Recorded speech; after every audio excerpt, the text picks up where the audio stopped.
Hi, Caroline Kearney here at Powell Arts, and I'm with the wonderful Michelle Soslau, and we're sitting with her piece, one of two pieces that will be in our Marvelous and Unusual show from now through July 16th.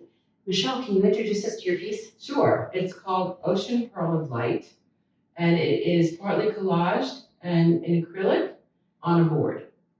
I love this piece. I love the colors. We've shown several of your seascapes. This one, a lot of them have like earth tones. One is very like blue and serene.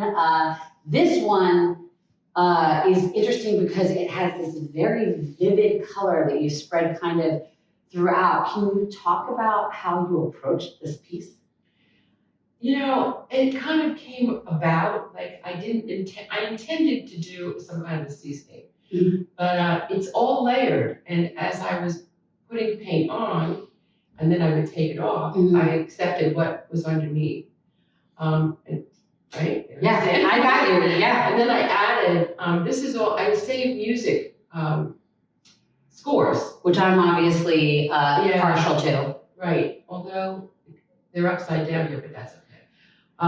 And this, I'm trying to think if it's a piece of fabric. No, it's paper.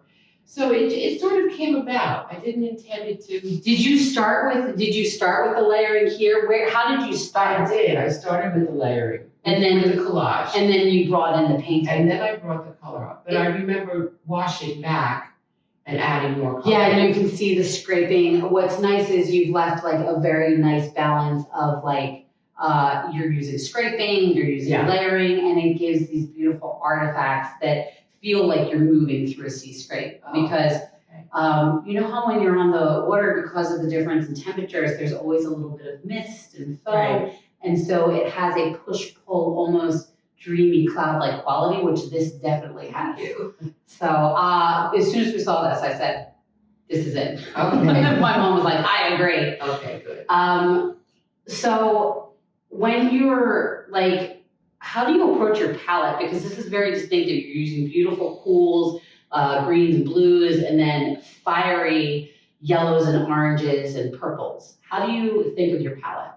I probably did start with the cooler blues, and then probably out of desperation, use some hot colors. But like I say, the hot colors seem to be underneath. I mean, it's underneath here, so I lied when I said I started with that, because that's really underneath. Yeah, and you can see remnants of it under the blues on this side. If it gets too cool, then I think I subconsciously think about more. And it's nice how you've divided it both this way with the, you can almost mirror the horizon line here, but also if you cut a diagonal, you have warm to cool, and it has nice gradients. Do you think about that when you're working?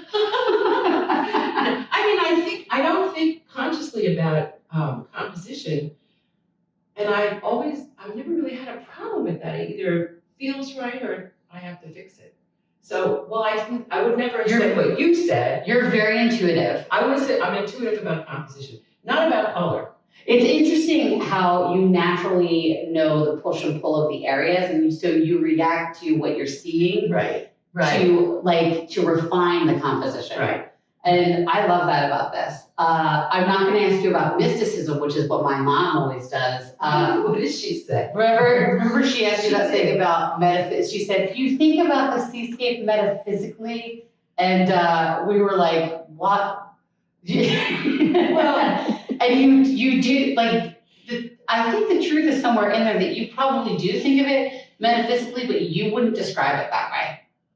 I was asked to write another artist statement, and when I did that, I thought about the fact, it sounds very cliche, but, you know, being on the ocean is a voyage.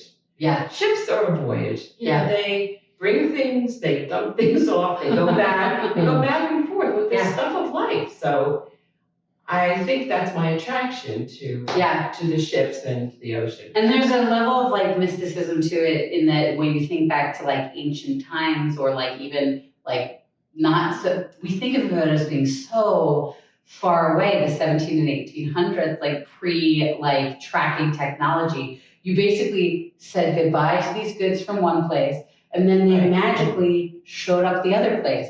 And so it's almost like this whole range of time where it's disappearing into the mist. Well, I'll tell you when there's no time is I was snorkeling in the Atlantic Ocean.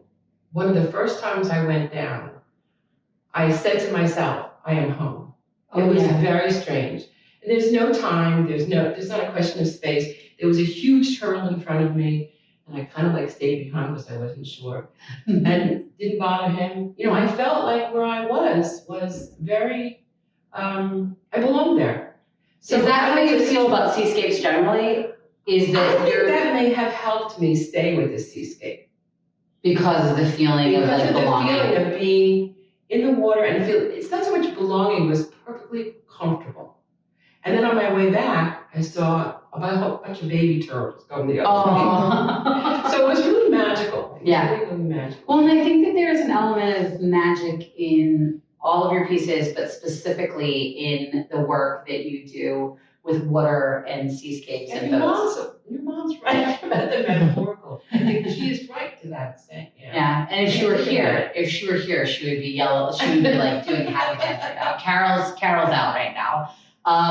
More on that later. But I love this piece. I love the levels of saturation versus desaturation. Everything about this is beautiful. I even love the frame. And Thank you. I'm so excited to have this in our Marvelous and Unusual show. I'm just noticing a peak of crimson down here. This piece is beautiful. Your other piece, which I believe is called Pink Sea. It's also beautiful. It's a little jewel of a 12 by 12. Shell, thank you so much. You're so welcome. And we hope that you'll come see the show from now through July 16th at Powell Arts. Thank you. Thank you.